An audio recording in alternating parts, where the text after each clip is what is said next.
Hi Oscar, how you doing, mate? I'm not bad yourself. Yeah, I'm all right, thank you. But I've written down a lot of questions, but I sort of want to carry on where sort of Ken left off. And yeah, first off, I think you deserve a lot of respect for the way you sort of spoken so openly. I can appreciate how tough it is to talk about your sort of mental health. And it's obviously not something that a lot of people would assume that footballers have to deal with. Um, yeah. would you agree? No, yeah, definitely. Because people would think, you're on X amount of money, you're playing this, you're doing that, you're training, you got your friends, you got money, you got this, and no, we're like robots. People think we're robots, and it's far from that. We have feelings, and we're a human being at the end of the day, and money can't justify the way that we feel inside our heads. What would you sort of say was the catalyst for you actually coming out and speaking more sort of openly about it then, do you think? I just think more people were speaking about it. I know Kev Ellison was working on mind and opening up and stuff. And I had people around me who had like depression and anxiety, and I think for me, I had to step up to make them step up, if that makes sense.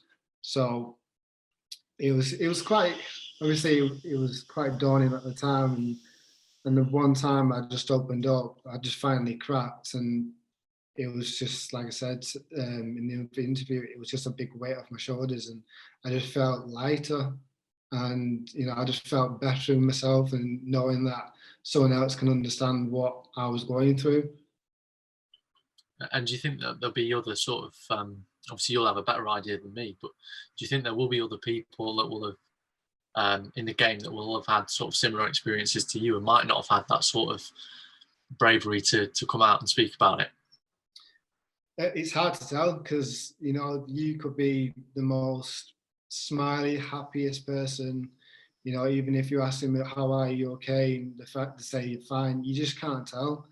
I mean, it's one thing to sit someone down and go through how they're feeling and stuff, but it's up to the person who is ready at the time to actually think, you know what, I do need to tell them how I actually feel, because you just don't really know, because it's just some people can be in such a dark place, but in the front of obviously on the face, the smiling, the light of the changing room, there could be the light of the families, you know what I mean. So it's hard to tell, and it's down to them to have the encourage to come out and to speak up about it, and from experience, once you do, it's amazing. And linking into sort of back to the football again, and I really appreciate, like I say, you're talking with such honesty. I know it's quite a difficult thing to talk about, but obviously this season's been quite a peculiar one and a tough one in itself. So is a trip to Wembley a bit of a shining light in what's been quite a tough season? Yeah, as I was saying to Will before, it's a dream come true. It's one of those where you don't get to play at Wembley so often. You got to work hard and get into these competitions and playoff finals to get there. And it's like the gaffer, Graham Alexander and Skip and the other lads who helped us get there.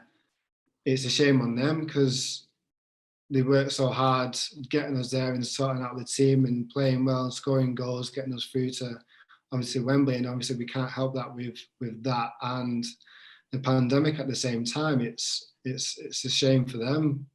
So hopefully we can win it for them, for the players who can't play, for the fans who can't come. But with Richie coming in now, we're just going to prepare right, and hopefully we can win it on Saturday. Yeah, I'm glad you sort of mentioned that, because obviously it is a strange season. Obviously with the pandemic and having to go and play at Wembley in front of absolutely zero fans. So is the spectacle even stranger? The fact that obviously you've got to the final with a different team almost, and the fact that you won't be able to share that with the players that got you there. Yeah, like I say, it is a shame for them. I do feel for them. Some of them lads might have not ever played at Wembley before, and that was their only chance to play there. But again, there's no fans there, so it is going to be hard. But like I say, I hope we do win it to show them what their hard work has really paid off, and do it for the fans who can't be there, and do it for everyone's families who can't be there either. Rich, you mentioned to us about an hour ago, you sort of compared where the two clubs were, even just 10 years ago. You're talking Portsmouth FA Cup finals, rich Premier League history, and Salford, it would have been Northwest County Division 1 North sort of thing. Yeah. Does that say a lot? Does this game in itself say a lot about the trajectory that the club's on? Yeah, I mean, from obviously, like speaking about 5 to 10 years ago, it's so different on the spectrum where the clubs have been, and Salford's put a lot of money and a lot of trust into the club, and the lads who've obviously had the promotions with them 4 out of 5 years has paid off. Regarding with Portsmouth, I remember playing against them in League One when I was playing for Plymouth Argyle, and you could see obviously their history of obviously being in the Premier League, then moving down, getting relegated. It's crazy because you just never know what happens in football, and that's how easy football can be. As in, teams can be on such a good run, and you never know where they can end up. But in the same, in the backlash, people like the clubs in Premier League can easily slip down, as been shown with obviously Portsmouth, with obviously like Doncaster, even years ago in the Championship, Plymouth in the Championship, and now they're in League Two, now back in League One. So it's one of those where you can't really bet on a team that can stay consistent for a very long time. And are these? I appreciate I've kept you for quite a while as it is, but are these occasions sort of the reason why you signed for Salford in the first place? Well, yeah, the ambition that Salford had was to win promotion, to win as many games as possible, and hopefully to win some sort of silverware. And if that means we can win it on Saturday, then yeah, that's the reason why I've signed for Salford. I want to get silver. I want to get as much silverware as possible throughout my career. And Salford gave me the opportunity to sign there and play for the club, and that's what I'm doing. So, as long as I put 100% in every game, and hopefully win Saturday, then get promoted within the end of the season, then that is the main reason why I've signed for them, to get them into League One and win some more silverware. And just to touch on what you said there, final one from me. Do you think victory on Saturday would be a big psychological boost for this season and your sort of quest for promotion?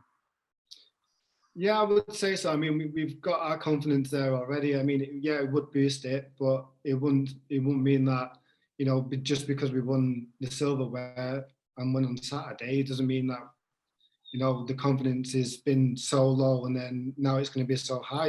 We've had our confidence throughout the season already, but it's just the little things that have cost us, maybe like silly mistakes or cheap goals, and we've not scored obviously one more better than the opposition. So, we've got our confidence within the squad, and I think, yes, in a way, it will boost our confidence, but I wouldn't say it's be too dramatic.